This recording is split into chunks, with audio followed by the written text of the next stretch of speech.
اعوذ باللہ من الشیطان الرجیم ذالک الکتاب لا ریب فیہ ہدی للمتقین الذین یؤمنون بالغیب. یہ کتاب بلا شک بلا ریب، اس میں ذالک الکتاب لا ریب فیہ، یہ کہ اس کتاب میں کوئی شک نہیں ہے. ہدی للمتقین، یہ متقین کے لیے ہدایت ہے. متقین کی یہ صفت ہے کہ وہ غیب میں ایمان رکھتے ہیں.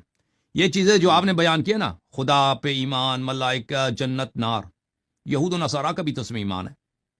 تو قرآن ان کے لیے بھی ہدایت ہے کیا؟ آگے اس کی دیگر جو اس کے علامات بھی بیان ہوئی نا، صرف یہی علامات تھوڑی ہیں. وَمِمَّا رَزَقْنَاهُمْ يُنْفِقُونَ، تو وہ تو آپ سے زیادہ زکوٰۃ دیتے ہیں، وہ تو زیادہ انفاق کرتے ہیں. وَالَّذِينَ يُؤْمِنُونَ بِمَا أُنزِلَ إِلَيْكَ وَمَا أُنزِلَ مِن قَبْلِكَ وَبِالْآخِرَةِ هُمْ يُوقِنُونَ. اس آیت کے اوپر جب تک وہ ایمان نہیں لائے گا، قرآن ان کے لیے کیسے ہدایت بنے گا؟ یہ مکمل آیات پڑھیں نا، ساری نشانی اللہ تعالیٰ متقین کی بیان کی. جواب آپ کی صحیح ہے. اوکے. ہاں جی، تو عرض یہ کر رہا ہوں کہ اللہ رب العالمین کی ذات میرے نزدیک بھی اس کا وجود حقیقی ہے، آپ کے نزدیک بھی اس کا وجود حقیقی ہے.